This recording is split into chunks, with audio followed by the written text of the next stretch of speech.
Hello, everybody, and welcome back to the Rockin' Beards podcast. It is episode 54. It's your boy HSR. What up? It's Syd.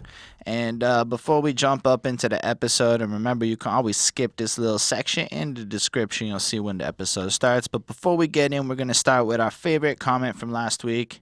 Mr. Lindell Williams, make sure that we can have something to say here every single time, and we thank him for it every single time. So this is on our Stone Temple Pilots 2018 self-titled review. Lindell goes, I would say this is a pretty decent listen. It feels like something you listen to wind down and kind of sit back and think. Well said. I agree. Everything doesn't always have to be cranked up to listen for a pleasurable experience, and this album fits that description. I'm a fan of the late 70s and early 80s music, and I feel that, like, at times the songs jived with that era, being most of the songs were standard rock, and that's okay as long as it's interesting. And I do think that project was, in fact, interesting. I mean, I pointed out too, a lot of grunge was really influenced, especially Pearl Jam and like Soundgarden and Stone Temple Pilots were really influenced by 70s rock in particular. You know, people like Led Zeppelin, people like Deep Purple, a lot of that stuff that was going on. So I mean, to get that, and they still kind of capture that vibe and that liveliness, that alive feeling of the music that a lot of modern rock I think kind of lacks, right? For whatever reason. So I appreciate that too, Lindell. All right, and before we move on from that, just to let you know that the request list is available in the comments, and I've been very negligent on updating it. I will start doing it as of this week, next week, whatever, start adding into it, filling that out, because the grind to 1,000 subscribers contest is almost over. As it seems, the number is rising. We are at the high end of the 800s. We will soon be in the 900s, and then you could help us break that 1,000 subscriber marker. If you enjoy this review and you want to show some love, we would really appreciate that. What are the rules? What can they win? Well, here's what it is. It's a raffle. So once we bust past 1,000, I'm putting all the comments into a list, and we're going to use a random number generator to pick some people. First prize will be $100 Amazon gift money of a USD currency or whatever country you're in. We'll use a converter and send you the equivalent. And you get to request a review from us of whatever you want with whoever you want on the channel. And we'll do what we can to get that out as quick as possible once that happens. Second prize is $50 plus the review of Amazon money. And third prize is $25 Amazon money plus the review. And then, that's what's up. So for every of our videos that you like and you comment on, you get an extra entry into the raffle, one per video. And then once we break past 1,000, I'll go on YouTube Live. We'll pick some people. Some people will receive some money, and everybody will be happy. And then we'll think about the future, and everything will be good. On that note, that's the contest. That's where we're at. Thank you so much for being with us. Before we begin, why don't we talk about this week's artist? Why don't you introduce it for us, Mr. Sydney? This week, we are reviewing the latest from Mr. Jack White, and it is called Boarding House Reach, if I'm not mistaken. I mean, you'd have to have lived under a pretty big rock for the last couple of decades to not know who Jack White is. That's a fair point.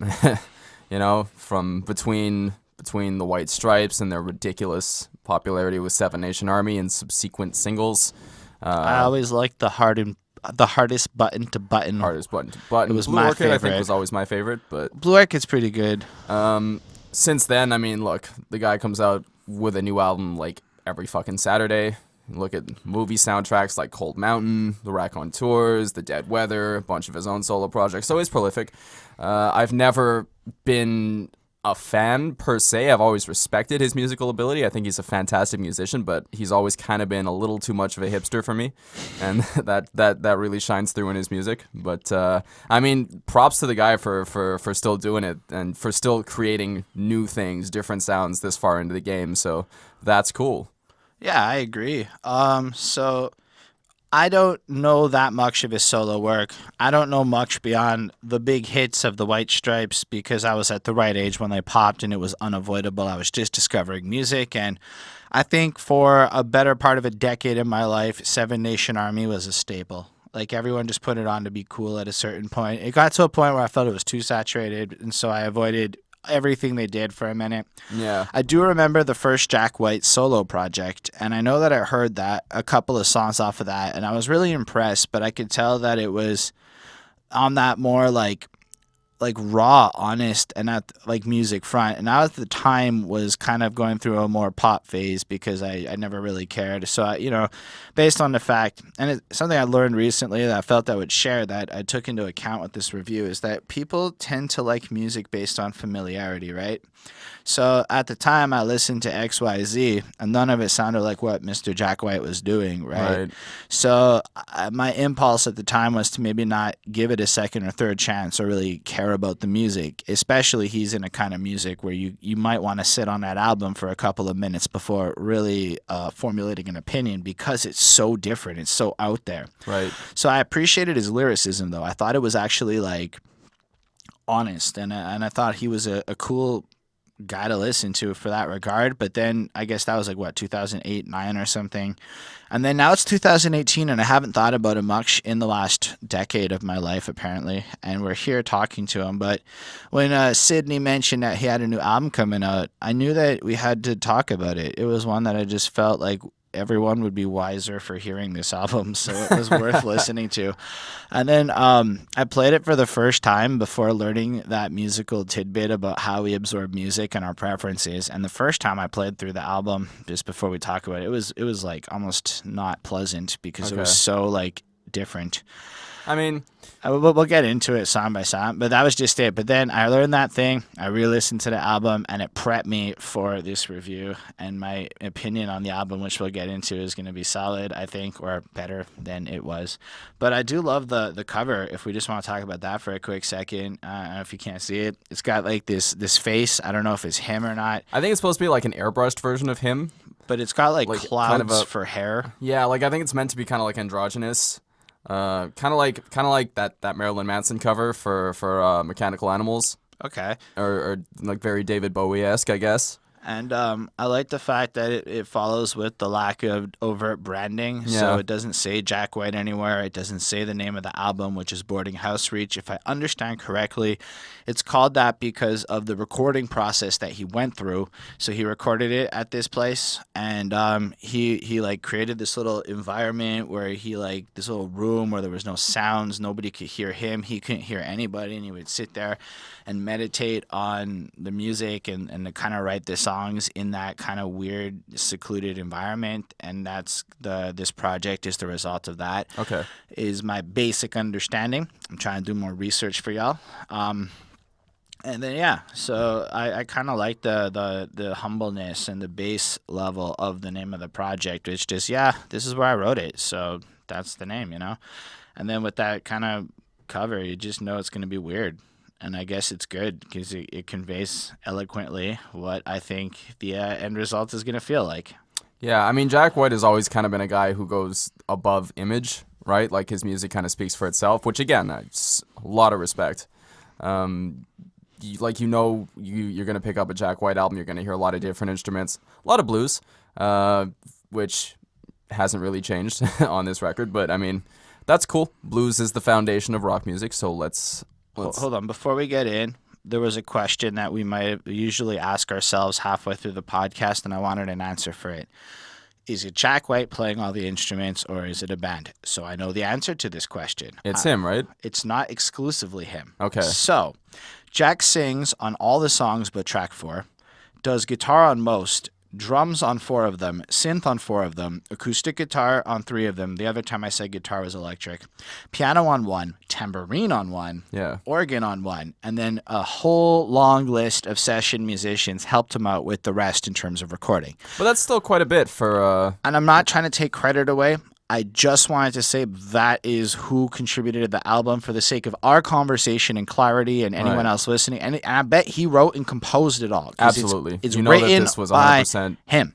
I'm just saying vision. Who the actual people are. Plus, he has a touring band that goes with him, obviously. Obviously, yeah. So that's just what it was at. I was curious to know because he really did make an... Anyway, let's talk about it. Connected by Love. That's how it starts. Oh.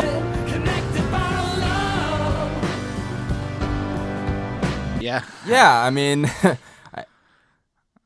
I would love to hear what you think, Sydney. Like I like it. It's kind of, it's a very pleasurable piece of neo gospel. I wasn't like, this is my new favorite thing. Like, I don't know. It didn't really make that big an impression, especially as an opener. Okay. You know, and Jack White is the kind of guy who's always gonna push boundaries before servicing the song. I think that's kind of like what I get. So he'll have a lot of really good ideas, and he'll just kind of include them all, and some will work, and some that's my impression.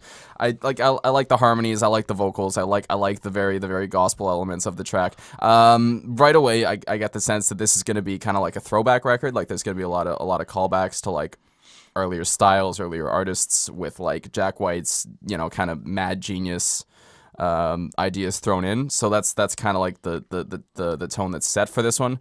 But just this song in particular, and quite a few of them actually, like they didn't really hit me on like an emotional level that I kind of look for in records that we review. So I gave this one a 4 on 5. Okay, I felt so different than Sydney. So you'll have to keep in mind, this is not my regular music. So my approach to a lot of these reviews lately is not like to compare it or to do whatever. It's to like look at it for what it is and how I actually feel when I listen to the music. And I try not to go a hell of a lot deeper than that, especially because this shit has not even been out for 48 hours yet. And so I haven't had enough time to effectively sit on it. But what happened for this one is I listened to it over and over and over again. Because I kept getting distracted. I wasn't really in the mood to like do the review, blah blah blah, and I wanted to give it its fair thing. But by like my 5th listen to this song, what went from almost obnoxious sounding, bassy, annoying, dominant sounds turned into like this enthralling, almost beautiful, or like I don't know how to describe the beauty I started seeing in this track the more I played it. And you got to keep in mind, we're not talking about like I played it and then I took a break. No, let's say like 4 times in a row.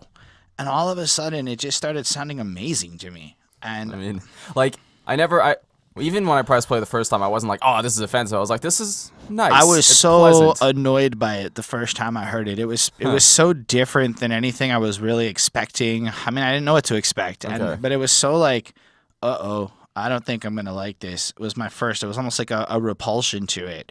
And then the more I listened to it, the more that repulsion changed. And I guess getting familiar and comfortable with the sounds, it all of a sudden just changed. And then lyrically, it's so interesting. Like, woman, don't you know what I'm suffering from? Ease my pain, make it wash on the rain, relieve me and put it up on your shelf. Take it away and give it to somebody else. And I was kind of thinking about this compared to, let's say, the way 3 Days Grace approached the very same subject matter. And there's a certain degree of he appreciates this person he's with and he recognizes their value. And you know that a bit later on, the tone is different, right? Because the bridge is like, what have I done? I pushed away everyone. Help me forget. Let's put it on debate. Forgive me myself and save me from myself. Don't forsake me, woman, and go choose somebody else. Like, there's a certain degree of anxiety here, of insecurity, but it's not like, I mean, maybe it's not a flawless message, but I feel like the tone he took was so expressive and like he wasn't trying to get anything and he wasn't like trying to target to young people. He was just, this is what he felt in that moment and it came out. He felt alone and broken almost and appreciating. Friend of mine, you seem to know me best. You chose me out of all the rest. Take me home and help me forget. Let's take the worst and somehow turn it into the best. Like, there's not a sense of you owe me that he's saying to this person. It's a sense of you chose me and I'm almost bewildered by it, but since you're already down, help me, you know, like, Right. And the music just, when you really think about what the song's about, is that broken, fragile, crazy emotional sense.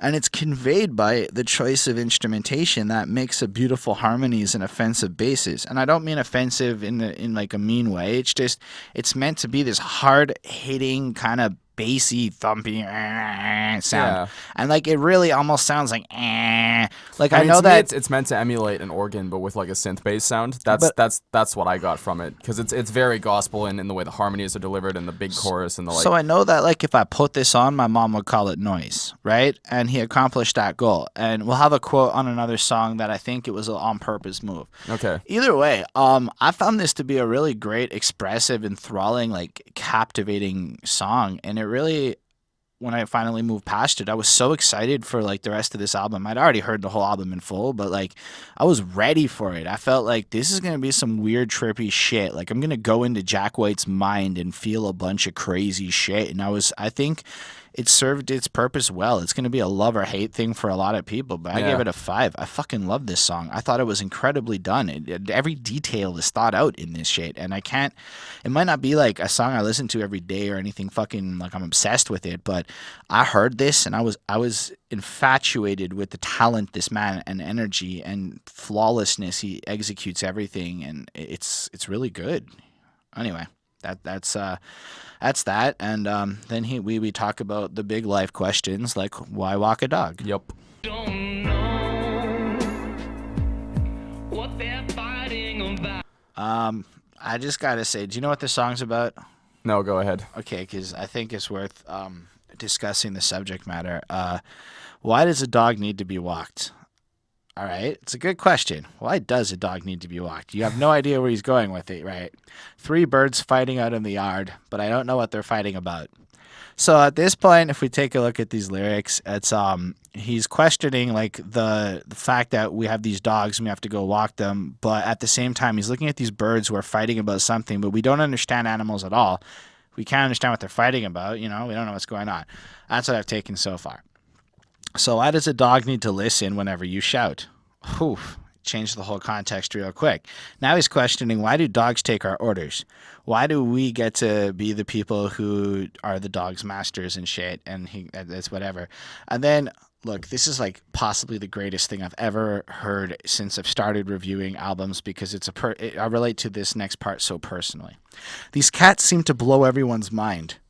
For fuck's sake, everyone loves cats. I don't get it. But mine, what is so funny about Beast Above Understanding? My immediate notes were holy shit in capital letters. Like, I understand where he's coming from. Why are we so impressed with cats that act stupid because they don't understand? And that's what he's trying to criticize. Why do we turn these felines that just don't understand anything into these like celebrities and stuff? Like, cats at Instagram is a real thing, man. It's almost a way to grow a channel. Just have a cat and put hashtag cats of Instagram. I don't know why it's true, but every picture I've ever put of a cat gets more hearts than almost anything else. So fun fact, cats produce 50%, something like 50% of cats' poop produces a parasite that lodges itself into people's brains, and there's something about it that makes cats more more attractive serious? to people. Yeah, it's a real thing. You can look it up. The other thing is, there's something that happens in a human brain. Anything with like wide eyes, we automatically feel a parental instinct towards it. So like cats, squirrels, right. anything that's cute is because it has this wide-eyed innocent look. And the cats, smallness. yeah, well there is that, but it's got a lot to do with the facial features. So that's why people are so enamored with cats, because they're so much like babies in the way that they act. None of you expected this. I mean, look, I've done a lot of research into No, this. I'm very 'cause I lived fascinated. with a guy who hated cats, and he explained this to me, and I was like, oh shit, like a lot of this is true. So I looked it up, and I was like, oh yeah, okay. I mean, I love cats. But here's the thing. I'm living with the cats, and I hate them less because I see them every day and stuff. And I don't hate them. Please don't tell Bonnie.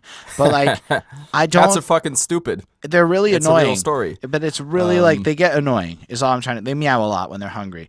Anyway, but really where this song gets more interesting, we'll talk about the music and stuff after, but this was lyrically one of the most profound things I've heard in a long time. So, are you their master? Did you buy them at a store?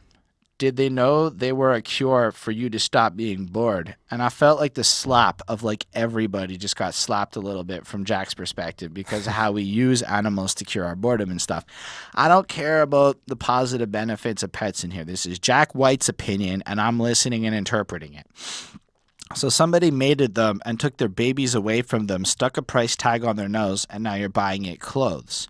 So I think that the real criticism is pet stores and the economy behind it. Now, our cats came because somebody found them abandoned in the woods, and we rescued them. Bonnie rescued them, and that's why these cats have a home. Otherwise, they probably would have died. I'm not really critical of people who obtain animals from shelters or things like that, but there is a strangeness to the way we've turned animals into a commodity where we go buy them. And what he's saying here, you may not like what he's saying, but I actually feel there's a lot of truth in these words, and I can understand where he's coming from. On top of that, the music's pretty cool. I don't know. I rescue both my cats. I'm not judging anyone here. I'm interpolating what he's saying and adding my little 2 cents. But listen, if you're a good animal person, you treat your pets proper, we all good. I don't care how you got them. But it is a fascinating thing that exists. Yeah. I can already tell you have a lot more to say about this record than I'm going to. Because this song, like, I put it on 3 times, and all 3 times I forgot it was playing. There was nothing here that just... I liked it. That caught me. It was... Wow, wow, no, no, no. Oh, it was so groovy, man. Like, it's groovy. So it's a cool little piece of 70s prog. So if you're into that, it's got you know that like spacey keys, Korg or Rhodes piano Korg keyboard sound going on over it, which is cool. It only lasted 2.5 minutes, and then it was done, and I was like, all right, the song is done. But, so like, I don't know. I don't have too much more to say about it. Like, I think that, like, if you want No, go ahead. if you want to give your grade or whatever. I gave it a 3.8. Okay. Like, I just want to throw in that I think it's the way that he took such a almost spacey, cool, calm. Like, you're supposed to get lost in this. Like, in another area, you might be smoking up, and I can't believe I just said smoking up like that. You might be doing that. You might be. And you're This like is grooving the to music this, for it. and then all of a sudden you're hearing this message making you question your pets. And I really dig what he's doing with this project so far. I love the way the music sounds. For me, I know that maybe it isn't the most captivating sound, but it is a captivating groove. I think what you brought up though is actually interesting, because I want to elaborate on that a little bit. I've always kind of thought that, like, and this is definitely the stoner song, right? Like, this song, from its lyrics to its execution to its production, like, a lot of this is going to appeal to the ear of someone who's intoxicated, you know. And I've always felt where, like, if I have to be intoxicated to listen to something, it's not really something I'm gonna go back to. And, like, I review these records sober. I don't do anything before. Parents, just, you know, let your kids know that they got to do something sober first, and that's the best message you can teach them. But so I mean, and it's a lot of the same problem I have with a lot of prog music.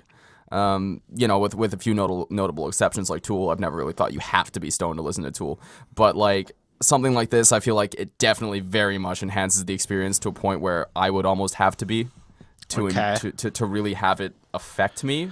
All right, in a way. question for y'all. How do you feel about that subject matter? Do you feel that Mr. Jack White is one of those guys that requires a little bit of intoxication, a little bit of hang on, I don't feel that way about every song on this record. Oh no, this song, but like Yeah. when you heard this song, did you feel like that THC enhanced your experience at all? I am gonna not comment because my bosses might watch this and shit, but we'll just It's like gloss over it's that part. that scene in Half Baked where Jon Stewart goes, "Have you ever seen a $20 bill on weed?"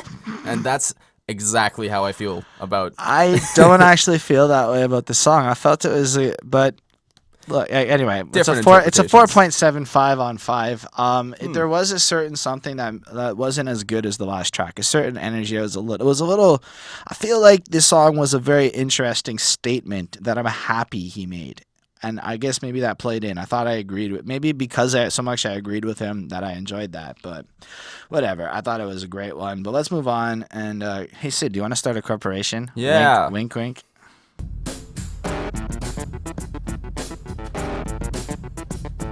Okay. Yeah. Why don't you tell us about this 3-minute musical intro? This one was fucking cool, man. Like, super funky. Definitely, again, a lot of 70s influence. People like a lot of Stevie Wonder and that keyboard lick.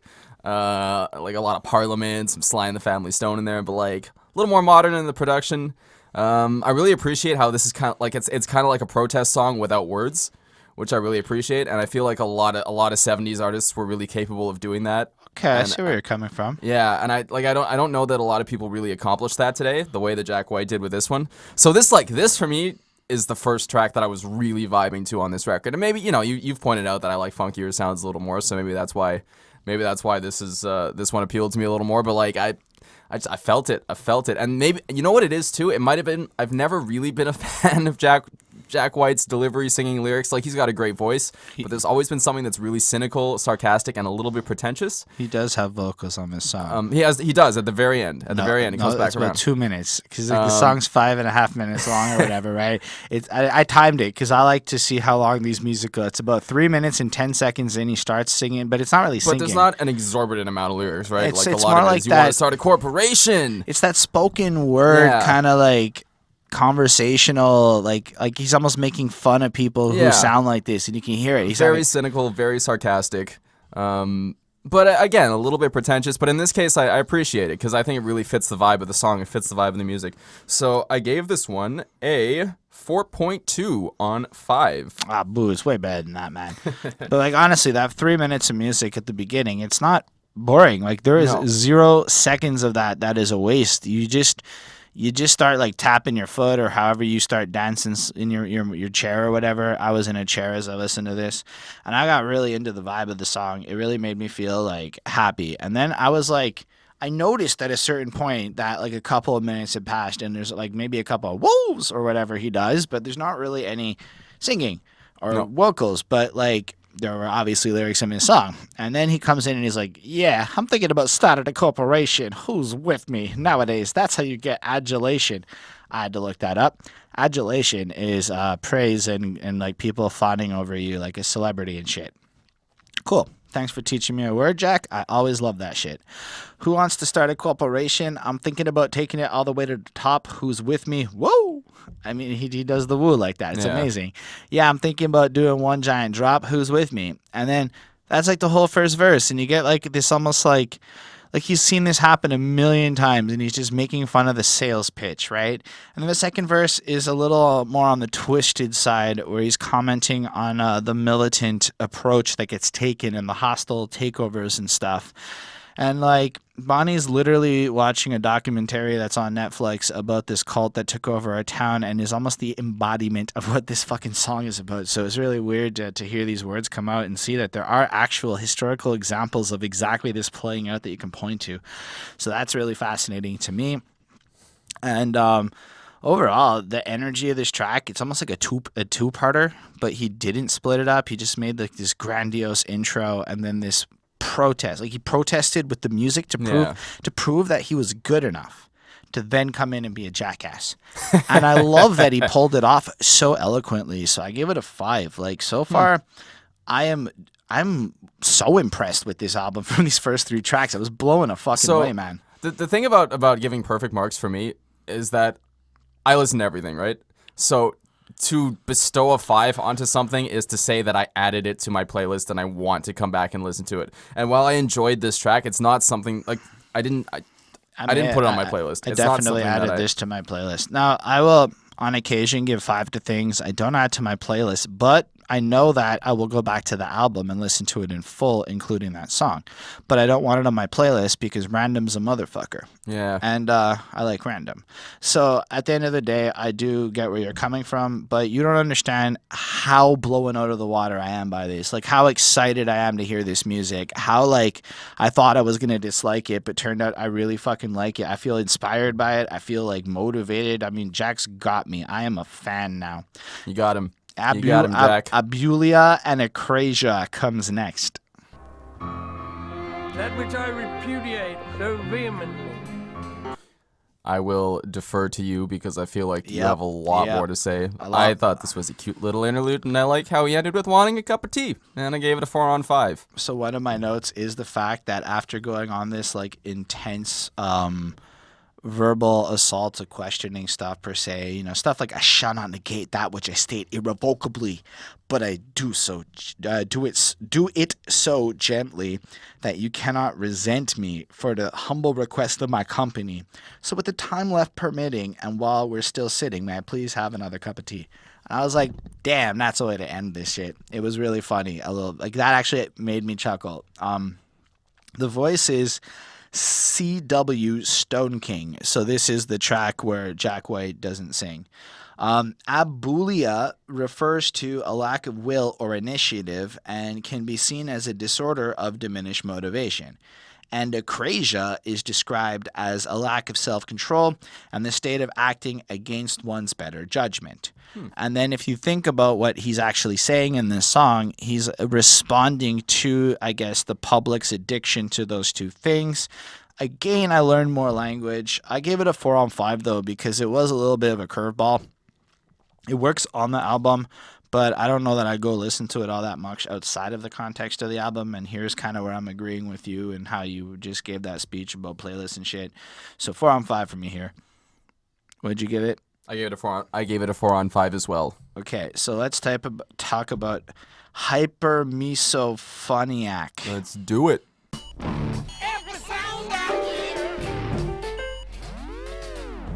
All right. Misophonia is a strong negative reaction towards sounds like chewing, clicking, smacking lips, crunching, slurping, etc. So, like, I feel like without these definitions, these songs aren't necessarily as easy to listen to because you don't necessarily get like, and maybe that's the case of a lot of people, but I think I was very grateful to know that that's what that meant when I listened to this song, you know? The person who has this disorder usually isn't just annoyed by the sounds. He can't stand them, and they'll have an urge to just leave a place when they hear them. So it's like a complete disdain. And then there's this amazing quote from Jack White himself on March 20th of 2018, and he goes, "These are these people who have a hatred of sound, and certain sounds drive them to tears. I thought, what if we took annoying sounds with a recording, annoying musical sounds, and tried to make them beautiful out of their own? I don't think we succeeded, but we definitely got the annoying part down." So there was definitely an intention on this project to be annoying, and that was definitely evident in this song. So, I mean, lyrically, every sound I hear is louder than the last. Sounds like a dynamite blast. When you click your teeth, I need relief. And then each one louder than the last makes my fingers curl. Sounds like a dynamite blast. Sounds so well put together. And then the rest of the song is about how there's no running when you're robbing a bank a bunch of times. And it's just grating repetition.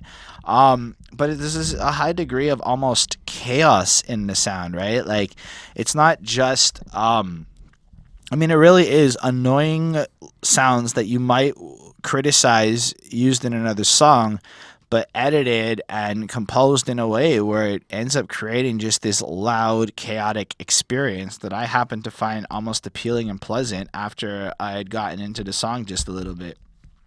So what'd you give it? I gave it a 4.5. It's definitely not as good as some of the other ones, but I kind of see the brilliance in it, and I think it was a fun song. The song definitely makes more sense knowing that definition. Absolutely. I'm still gonna criticize it because I'm a grown-ass man and I do what I want. But I mean, I definitely enjoyed parts of the song. I didn't find any of the elements grating per se. I felt like, and we brought up Big Key Thump earlier off camera, and it was kind of like Jack White does really like to throw a lot of things, and I think he's looking for a reaction more than he's looking for a pleasant sound. And that proves it. But I think the core of the song is cool. I think the idea of the song is really cool. I just felt like there was like one element too much. You know what I mean? I'm not sure what it was. Whether it was those like I liked some of the dissonant keyboard runs. I didn't mind any of the samples. I thought they were cool. But I listened to the Dillinger Escape Plan, so I think everything dissonant is fucking cool. But I just felt like it was kind of cobbled together rather than flowed together. If that makes any sense. Right. But I enjoyed enough of it. I gave it a 4.1 on 5. All right. So next up is Ice Station Zebra.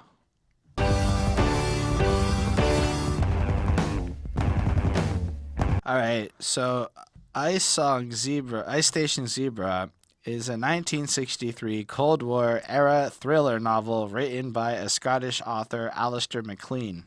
It's also a movie, came out in 1968 about suspense and espionage. So I found a little synopsis about the movie. A U.S. submarine is dispatched to the frozen wastes of the North Pole to recover a Soviet satellite crammed full of strategic snapshots of U.S. bases. The Cold War atmosphere becomes even chiller as the sub, with a Russian expatriate, a British secret agent, and an American Marine captain on board, is sabotaged en route. Fucking 60s, eh? And that is Jack what. White, you are a fucking hipster. Yep, and the other cultural reference he makes in this track is some other fucking 60s thing. Yep, I had to Google that. I was like, what the fuck is this title? Anyway, I don't know how you felt about this song. I mean, it's cool that he's teaching you new things. Like, that's, again, I respect, he is definitely a mad genius. That's, you know, he wouldn't have reached his level of being able to put out whatever the fuck he wants if he wasn't, right? And I feel like that's where Jack White is right now. He can put out whatever the fuck he wants. People will buy it because it's gonna be interesting music, whether or not I'm sitting here. And it's not that I don't enjoy it. It doesn't, you know. There's the emotional aspect for me that's missing. But at the same time, I like the song. Like I like the musical throwbacks. I felt like this one was a little bit of a throwback to like early 80s hip hop. Okay. And the way that it's kind of mimicking the sounds of like primitive samples, and that kind of Story-driven message of lyrics. And the flow particularly, right? Well, Very emphatic and very. I mean, it was very singy and melodic, and but I thought it was more the way he told the story that most reminded me of that era, because it was so like, hear me out, it ain't easy, but I'll try to explain. Everything in the world gets labeled in it. I mean, he just kind of runs through it, and it feels like he's rapping out this old school story flow. Yeah, and even the way that the guitar does that, like, is very, very reminiscent of samples from that era. Right. The musicianship on this track is grade A. Like it's beautiful. It's like a lot of the drum fills are just like they kind of come out of nowhere, and they're almost like afterthoughts, but they're really, really cool. So I like that a lot. And I like the whole second half of the song too. I think this is the one where it kind of changes up. Yeah, it kind of like every verse almost evolves a little bit as the story progresses, and it's sung and rapped a little bit differently. So again, this one is a little weird. Maybe I'd need a couple more listens. I listened to it a few times, but I gave it a 4.3. I think it's my highest grade so far. I dug it. I mean, the story, I think this song is Jack White communicating his intentions with everybody through allegorical story. So if you think about this first part of the song, he's describing how everything in the world gets labeled and named, a box, a rough definition, unavoidable. Who picked the label doesn't want to be responsible. Truth, you're the warden, here's the keys to your prison, which ties into the end when you're talking about prison. You create your own box, you don't have to listen to any of the label makers printing your obituary. So off the jump, he's saying that if you let these people put you in a box, you're locking yourself in a prison and killing off your whatever. Then the next verse goes on about how all creators are essentially copying God and contributing their own piece to the global puzzle of things. So we get a sense that his priorities don't really include paying bills in the next part, because he sounds like he's having trouble focusing on it and whatnot. And I kind of relate to that. Like sometimes you get so caught up in what you're building and you're focusing on that, like the days just blend. And it's not that you don't care about paying your bills. It's just that, you know, I pay my bills. But fuck the corporations. I don't actually think it's fuck the corporations. I think it's like, but I'm so into this other thing that if whatever, I kind of, whoa, shit, you don't really keep track of things the way that you're supposed to. Who cares about paying the other people that are working? Exactly. They don't need it. But yeah, I need it. And it's a little bit selfish, yes, but I don't think it's intended. I think he's just so caught up in his world that he is kind of conveying that these normal life things aren't so easy for him to keep track of anymore, which is cool. And I'm just saying I relate to it. I pay my bills. But maybe it's a girl and they're kind of super artsy, like, and then we ain't got a fever, there ain't no cure, girl. Take out your insurance if you ain't too sure, girl. We do things that lovers do well. Never, ever had to hear the rings of school bell. Play jeans, no cellular phone. And apparently he's really like a passionate that like nobody has cell phones at his concerts. So that's like a him thing. Yeah, I think that comes back in a later interlude.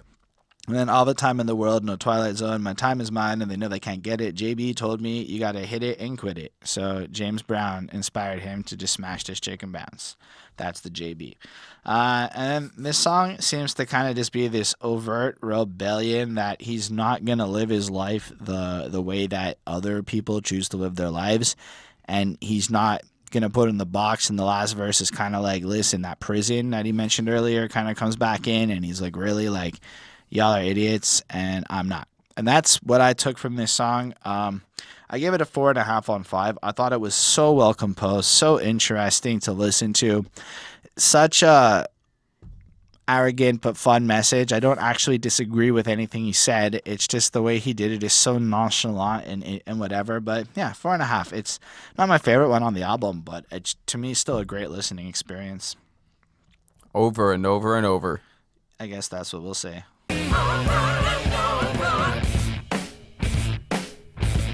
Over and over again. I like, as I was listening to this track, the headline just popped into my head. Jack White performs hipster cover of Rage Against the Machine, wins. This is my favorite song on the record so far. It's a lot simpler. It's a lot more to the point. It sounds a lot like Rage Against the Machine. I will not, and I mean that he's clearly drawing influence from the same kind of places that they drew. A lot of 70s rock mixed with a lot of hip hop, and that's kind of the vocal inflection that he gives, even though he's singing. And he intersperses it with these really gospel style melodies, but like really minor gospel style melodies, which is really cool, right? Because you don't hear a lot of like hip hop and alt rock with those kind of harmonies going on, so that's cool. And then in the middle there's this kind of like really Tom Morello kind of guitar solo, and it's I don't know, it ties the whole thing together. I gave this one a 4.5 on 5. There's a lot more energy to it. It was a lot more immediate, I felt. I get that. I think the coolest part of this song is how at one point you can almost hear the bass saying over and over again, and that was nice. It was instead of him saying it. So yeah, that was pretty cool. It starts off with the Sisyphean dreamer. So if you don't know, Sisyphus is the Greek dude who had to push the rock up the boulder, and when he got the boulder up the hill, and when he gets to the top, he just has to start over again. So yeah, I suppose he's really kind of pretentious a bit with the kind of references he uses. Because you know why? He says my fibula and femur. And I'm like, man. I mean, I don't hate it. I'm actually really digging this, okay? Like, I really dig the lyrics. I mean, you can tell that a lot of work went into crafting it, right? Absolutely. And you can tell he's a very well-read man. He knows a whole bunch of shit. I'm not hating. I love the pretentious writing. So this is Sophia and Dreamer. My fibula and femur hold the weight over the world over and over. I think, therefore I die. Anxiety and I rolling down a mountain over and over. And I'm like, holy shit, it's actually a really great reference. He's kind of pointing out how his feelings and emotional state kind of feels like pushing that boulder up the hill, and the redundancy and dealing with it, and the ruminations and shit. And I'm like, motherfucker.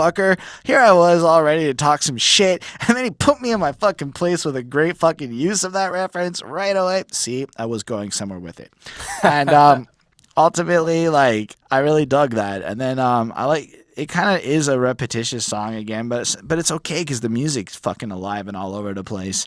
The instrumentation is enthralling. It really just kind of pushes you through. And then it's kind of, I feel like it was a little less interesting compared to some of the other ones that were maybe more in line with what my musical tastes are, so I was a little more biased in their favor. This one does have lines like, and I'm punished for the passion, only telling because you asking, and I'm a glutton for the tasking, and lovers are drowning. And I'm like, I guess I kind of lost interest with the song lyrically a bit halfway through, and that did impact me, whereas some of the other ones I found were just super compelling, and no matter what, like, you just kind of get hooked. So I give it a 4.25. I think it is a really, really fun listen. So worth, like, the album experience, but this is one of the first ones I felt I wouldn't really actively go back and listen to, and maybe I'm just missing something. And if you feel that I should re-listen to this, you let me know in the comments if I'm missing the brilliance here. And then because this was the single, right? Which makes sense, because it's the one that sounds the most radio friendly, the one that sounds the most marketable, yeah, I would say. But maybe it's just everything you've ever learned. Maybe. Then you can have everything. I be you when you can be me. Do you guys remember that? Do you know what we're talking about? Do you live in Canada? I think Or is specifically YTV Montreal or American? Toronto. Is No, I YTV think Canadian? YTV is Canadian. Okay, so you let us know if you know what the fuck we're talking about. But Yeah. why be you when you can be me? Why be you when you can be me? Which is what most of this intro felt like to me. Again, it's a cute little interlude. I gave it an extra 0.2 for the way it builds because I like the way it builds. So I gave it a 4.2 on 5. Okay, sure, whatever. So there's a fucking cool transitionary interlude thing. So I agree with the part where Syd called it an interlude. It's kind of like a corporate sponsorship ad, but instead of ever like saying what the sponsor is, it just kind of starts over again, showing how it's like, but the product is everything you've ever learned, kind of just blatantly stating that all of our knowledge is branded corporate capitalist, whatever. So, I mean, maybe it's a little overt and some people might find it cheesy. And if you describe it the way I'm describing it, it comes off like that. But the way he delivered it, it does not come off like that to me. And then, the rest of the song is kind of him now almost yelling and commanding at us as the music picks the fuck up and it gets in really hard and comes in and starts getting super punchy. And he's saying shit like, do you want everything? Then you can have everything. But what is everything worth? Do you wish for nothing? Then you will have nothing. Now that is something. Bunch of whatever. But what I really like is as he's going on and questioning, like, if you really want anything, his real crux of this song is to yell at you to shut up. And I appreciate that because the true path analysis is to shut the fuck up and listen. And it shows that the guy is actually a little bit wiser than some people may give him credit for at first glance or anything like that. I guess a 5. Blew me out the fucking water. I love the transition between the robotic intro part that sounds so spacey. I love what he's doing with the song. I love the point and the message of it. This is one where the more he talked, the more I got interested in what he had to say. It was almost the opposite of what happened on the last track. So yeah, 5 on 5 for me. Cool. I guess he's the respect commander because I'm giving him my respect.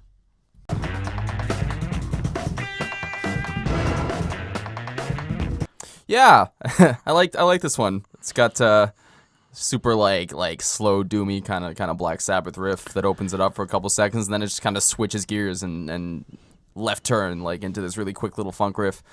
Great bass line, and then the guitar kind of starts to mimic it. And I thought that was cool, and it kind of goes back and forth between that slow and that quick, and it bookends itself with the same riff on both sides. So that was cool. I gave this one a 4.3 on 5. I feel like if you listen to that intro part, the drum patterns start to kind of almost cover the history of dance electronic music from almost like early 80s and early 90s maybe dance music in terms of the drum patterns, but by the end it almost sounds like modern trap music in the way that the drum patterns are lit. And that was just my interpretation, but It's in a the cool way way to look at it. in just that first little intro part before it just drops into being a blues song. I believe it was a blues inspired song. I might be wrong. Yeah, well, yeah. And It's kind of his go-to. but that's kind of, but I wouldn't say it might be one of the first ones where it was this Not obvious on this record. project. Like this record, he's blind. He's Yeah, branched no, out a I little looked bit, it up. but- He's definitely his roots are in that. But so this song it kind of slips into that, and then it's all about this person, this woman. She commands my respect. She commands my respect, and I can't recollect a better time in my life. And she has all my respect, etc. I cannot protect my heart from her command. And then kind of some questioning if she's stringing him along. He can't detect it. He's just like, I don't know, kind of looking at like this person who has almost this complete control over him, and he has this voluntary submission for the situation. And I feel like it might be music, it might be an actual person. It doesn't really matter, but it's one of those very loose songs. But I think it's music. I think that this song is him talking about his love and obsession and the respect he admires to the quality sounds that exist in this beautiful world. And I'm blown out of the water by how diverse and alive this guy can make the sounds come. Like, maybe I'm just ignorant. Like, maybe there's a million fucking projects out there that are better than this. But I think this is one of the more well put together projects I've encountered since I've been involved in doing this shit in the last year and a half of my life. I think what it is for me, and again, I've enjoyed a lot of these tracks. I'm not saying I haven't. Like, I've given them high enough marks. I gave this a 5. What it is for me is that this does to me kind of the same thing that the Arcade Fire does to me, and that's kind of the turnoff. But Like, you know how I feel about them, right? But I don't even feel that at all. I like Jack White more than I like the Arcade Fire, but the reason that I can't get emotionally attached to it is because it's the same kind of like that kind of pretentious I just don't see mindset it. to it. But I got called like super arrogant on our Arcade Fire review because I was calling him pretentious, but I Right. just don't. and maybe I will too. And I'm sorry. Look, this is just quote- my opinion. Just like I just feel like he can back it up, and I think that's what I like about him. Again, I have called him a mad genius a couple times. I believe he is. Absolutely. And I think that he should continue to make music. I think people who love it should continue to buy it. Like, there's nothing bad here. And it's all very creative. It's all very different. It just doesn't speak to me, I think, the same way that it speaks to. And that's, again, it's a bit of a bias. It's a bit of a That's personal why bias. we have more than one person on these fucking things. Exactly. Ezmerelda, she steals the show. Steals the show. Pacifier from its stand. 30 half steps to the microphone. Now, I take a little bit of offense to this Why? because I am a music critic, and when I'm at a show, I am constantly taking notes on my phone. I am constantly taking video to be able to watch back later to remind myself of key moments in the concert so that I can write eloquently and do my job properly. That's and I you. know that that's not what everyone is doing when they're on their phones at a That's concert. not what most of them are doing. I know that's not what most of them are doing. At the same time, it bothers me when it bothers bands because these people are paying to come and see you. So who cares what they're doing in the crowd? You have a loving, adoring crowd in front of you either way. I can refute that. I mean, look, I mean, I think that if you look at it, it's a very modern phenomenon. In the past, is. if you were to pull that shit in a play, you'd be evicted without a second thought. Without a second yes, thought. but you don't know what people are doing on their phones. And it's easy enough to say they're all just addicted to Instagram. It's easy enough to say. It's very fair to say that the audience is as much a part of the show as the act. And yes, the act is supposed to be engaging. Yeah. But if you're finding that your audience is staring at their screens is impacting the overall quality and experience of the bulk of people attending your show, I think you're well within your rights to have an issue But with it. how would they be doing that? I don't know. The people How would are- they be doing that? If you're enjoying the show and the person at the back is on their phone, what do you care? I don't know if it's Both the of you person paid to on the be in back. there. Or what if it comes down to it, you're trying to hype up your crowd and 70% of them are too busy on Instagram. I'm not saying that Then why did they pay to come see you? because people do things, man. That's like now you're trying to assume the intentions of people that are definitely younger than us. But because that's a silly thing to say. 70% of a crowd that paid to go I see a gave show a is not. hypothetical. But I don't think it's a silly statistic. hypothetical. I think that obviously this has pissed him off enough. And it's not a statistic. It was a hypothetical. I know. I'm saying that in that imaginary circumstance, it might offend people who happen to be at the show who want to have a nice pumped up crowd, you know, a And nice. for me, I'm offended that these people would be offended by this. Yeah, I okay. know a lot of bands that it doesn't So, bother. I personally, I don't give a shit. I think phones are a cool additive. You put up a bunch of lights, it's really cool. Yeah, it's fucking great. But They that's kind of me. replace lighters, and they're a lot safer than lighters. Having said that, I did enjoy the music on this interlude, and I enjoyed the double voice thing. I thought it was really quirky, and I did enjoy the poetry on it, so I gave it a 4.2 on 5. Fair enough. And the lines are like such a delicious, delicate blow by a barefoot fairy, not with a clang or a whisper, totally stealing the show, fools desire distraction, and not take to the heart their faces to their gadgets, fall south, ignoring, and that's what Syd got pissed off. ignoring But the it's funny beauty because a of- line like "Fools desire distraction," right? What is a concert but distraction? So Well, you're picking. You have to, I don't agree with that sentiment, man. Okay, so yes, you're paying money to come to the show, and you are the consumer, and blah blah blah, and, And you're it's choosing to be there. entertainment. Entertainment And is a if you distraction. choose to waste your time while you're there, that's totally cool. But it is a group environment, and I think that people who are there that aren't in the vibe of being there detract away from the energy in the room, and it's a fair statement depending on the vibe of your place. I can't go into specifics. I don't have any statistics. But what I can say is if you have a crowd of like 50 people in an intimate setting, and I imagine that he's the kind of guy that does that kind of show a lot, maybe. and if half of them are on their phones, it literally destroys the experience you might be filming or things like that. So how would you think? What would you think about an artist who broke that fourth wall, who broke that stage barrier to start telling his crowd to get off their phones? Because that bothers me. Okay, so I was at a show one time and I saw the act stop the show because a girl refused to mosh. It was an amazing experience to witness. It was kind of the same thing. So what, she was in the pit and she wouldn't get out? She wouldn't mosh. She wouldn't jump. And But he's she was in the mosh pit? right in the middle, Okay. and she wouldn't jump. That's a little different. If But you're not into mosh and get So out of the pit, but what if you're in the pit and you're staring at your phone instead of paying attention? then you're going to get kicked in the face. But what if your whole pit is staring at their phone? What? And what if your pit is staring at their phone? then you're not doing something right. Or maybe it's just we don't know because, well, maybe you know more than I do. But like, all I'm saying is I've never lived through a Jack White experience. This was a big old tangent. I do like the part where he's like, as the babe barely stared down the herd, but she played a note and not. And only one moment spoke, and these 5 simple and poignant words, 5 words, whatever. You people are totally absurd, and I like where he's coming from. It's cute. Because I think what he's trying to say is, you people who spend all that money to come to that show and stare at your phone on Facebook, not paying attention to what's going on around Right. you, you're totally absurd. And I think that if you really look at it as a global package, I think what he's saying makes a little bit of sense. And in fact, I think you and him may even agree that these people are totally absurd. Look, I would never go see a band I enjoy But your and stare at my issue- phone instead of but there- staring you at the know band. that there are Having said people who would. There is the level of when you go see a live concert, you don't necessarily know what you're expecting, right? Maybe you've heard a couple songs by this band, and if they're not impressing you, it is their prerogative to do whatever they want in this place that they paid to be in. Listen, I'm not trying to say that they're not allowed to be on their phones, but I can see how to act on the stage might not like it. Absolutely. And I can you see know, how even other people around that person may not like it, especially depending on the lighting in the room and this. Anyway, this is all nonsense. Get in the mine shaft, Sid. Get in the fucking mine shaft. Get in the mine shaft. A man fishing and selling what he catches. So Jack White did something interesting here. Yeah, he said mine shaft. Do you get it? Yeah, sure. Basically, if you have the digital copy, well, you get lyrics A, and if you have vinyl version 1, you get lyrics B, vinyl version 2, lyrics C, anyway, there's a lot of versions of lyrics to this song at a certain point. So these are the ones that we got when I was young. I went to an abandoned house in one of the old rooms. I found an old piano. I didn't know how to play piano, so I fumbled across the keys, pressed the pedals down. I sat there for hours trying to understand how to construct a melody, my brain to my fingertips, and after a while I hit 3 notes together and at the same time, and then it just burst into this funky, crazy experience.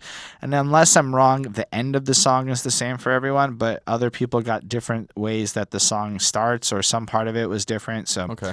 I don't actually know because I didn't buy the vinyl copy. Yeah, just I don't have it. Go figure. No, I actually do have a record player, but I don't buy vinyls. Sorry, I'm not rich. You are not a hipster. I'm not rich like that, but I would if I could. So maybe in my heart I am a little bit. The song comes in and it's so spacey, it's so funky, it's all over the place. It's like this. It almost feels like you're exploring music for the first time with Jack White in this like historical approach to how he discovered sounds and stuff is a good way to feel how I interpreted this song. I gave it a 5 on 5. I don't have a lot more to say except that I liked it as much as all the other ones. I gave a 5.2 on this one because as you can see, I really like this project and I think you should listen to it. And what about you? Again, it's missing that hook for me. It's missing that thing that really grabbed my attention and pulled me in.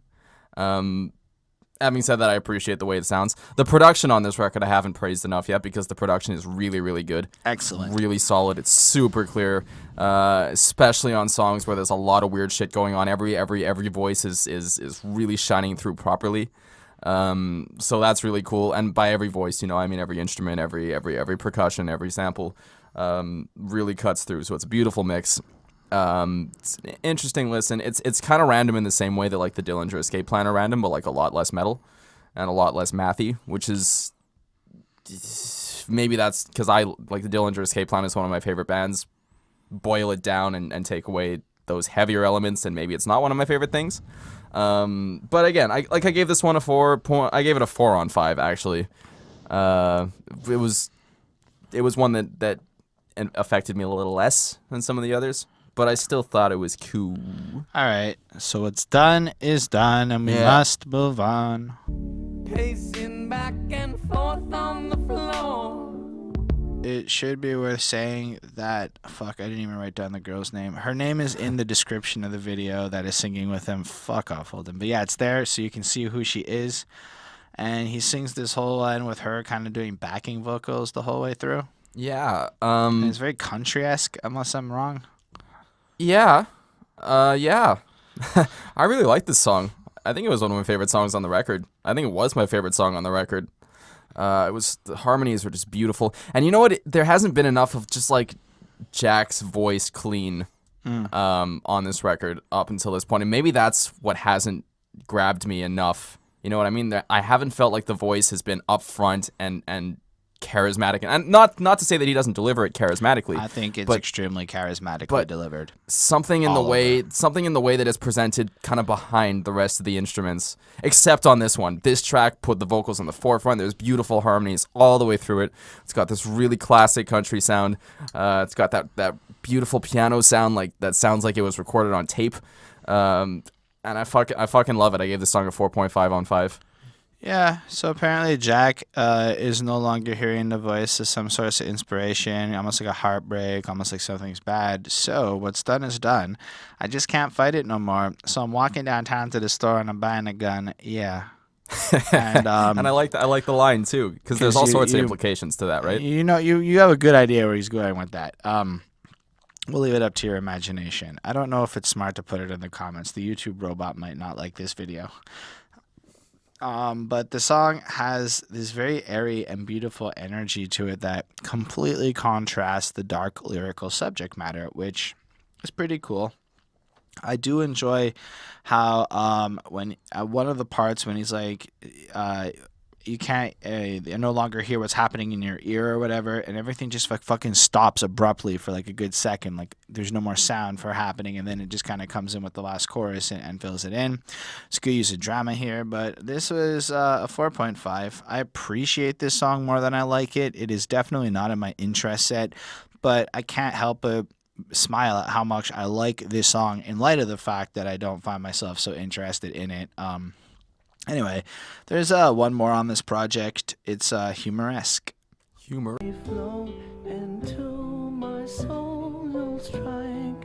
So, the lyrics to the song Humoresque were originally written by the notorious gangster Al Capone. Fantastic. It was a handwritten musical composition he wrote in Alcatraz in the 1930s. His piece was entitled Humoresque and sold for $18,750, according to the Chicago Tribune, to an anonymous bidder in 2017. In a Rolling Stone interview, Jack White revealed that the bidder was him, and the music of the song was originally composed by Czech composer Dvorak. Yeah, Dvorak. That guy. I know it's not spelled like that, but that's how it's pronounced. I'm happy you said that. Anyway, so instantly it feels old-timey, but like old-timey to an old-timey that like is so disconnected from our current, like almost the rest of the project. Like it almost feels like a time capsule here. I mean, the lyrics are like strains of humoresque divine. You thrill and fill this heart of mine with gladness like a soothing symphony. I was just not expecting Al Capone to be such a beautiful poet. I think Al Capone is generally understood to be an intelligent fellow. But a beautiful poet. Classy fellow. Over the fair, you gently float into my soul. You strike like a note of passion with your melody. Sunbeams are playing, flowers and trees are swaying, captured within your magic spell. If the children are dancing, lovers are all romancing. Is it any wonder everyone is singing? Like, damn, Al. Yeah. It kind of hit me, and it's got this like nice melody to it and everything, and I think it's one of the most interesting ways I've ever heard anybody end an album. Just like this random ode to history that he acquired the rights to. Like I don't know how this fucking happened. Like he just discovered this and said, I need to have that on my next project, and then literally was willing to spend $20,000 practically to get it. And then I think my favorite part of this song is actually the end, and he has one of the perfectest fade outs for an album. It just ends. You don't even realize it's over, and then you just kind of stop for a second. And after some of the intensity of this project, to have such a calm and nice and simple ending with this like throwback, it was just the perfect way to end this project to me. So I give it a 4.5 on 5 because it is a little bit of a throwback to an older time and a little bit hard to jump into with full love, but I can't help but love the way it fits as the perfect end to this album. I mean, it's cool because you don't hear a lot of modern rock and pop acts full on covering classical music, and you don't hear them doing it while taking someone else's set of lyrics and applying it to what was originally an instrumental piece, which is really cool. I don't know about you. Every time I hear this, I think about Animaniacs.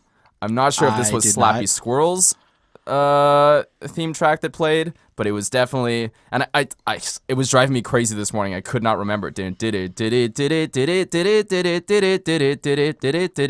where the fuck? And so I finally found, like, this is actually a piece that I had learned on the violin when I was studying 6 or 7 years old. So that's fun. Humoresque by Dvorak, covered by Jack White with lyrics by Al Capone.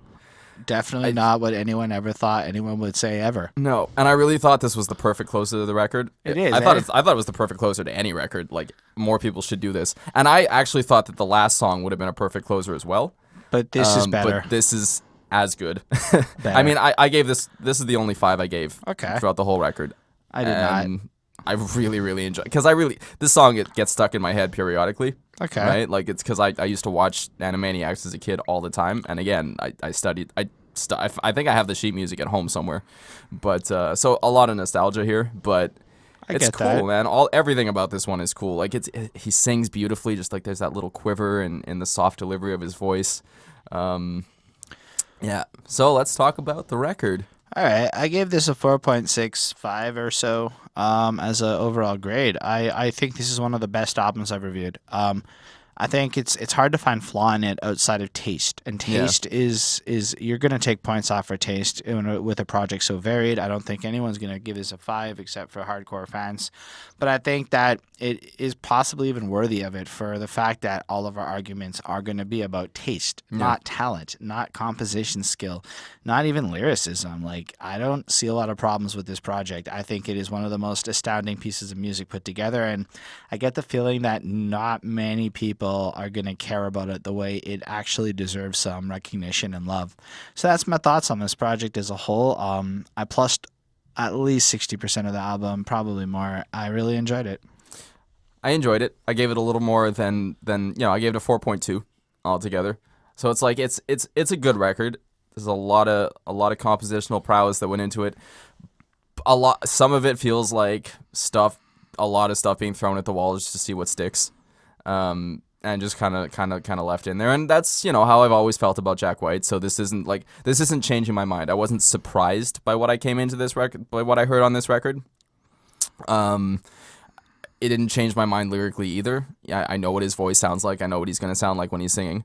When he does allow his voice to shine through, those are some of the most magical moments to me, because he does have a really unique voice, a really recognizable voice. But as an instrumentalist as well, really cool. A lot of really cool little licks, a lot of cool drum fills. Maybe it's just that it's too all over the place for me. And there wasn't anything to really hook me in to elevate it to that that classic status. But it's not that I didn't enjoy it, and I recommend you listen to it. If not, just to hear something different, because it's definitely something different in the current musical landscape, and that's cool and that's respectable. I would also recommend just giving it a listen in a month or two if it maybe isn't your favorite thing right away. I do think this will grow on everyone over time, but sure. On that note, thank y'all for watching. We really appreciate you sticking with us. I know these are lengthy. And if you just came for the end, thanks for coming for the end. We still appreciate you just as much. Feel free to subscribe to the channel to see more reviews, more content like this, and maybe some new stuff in the future.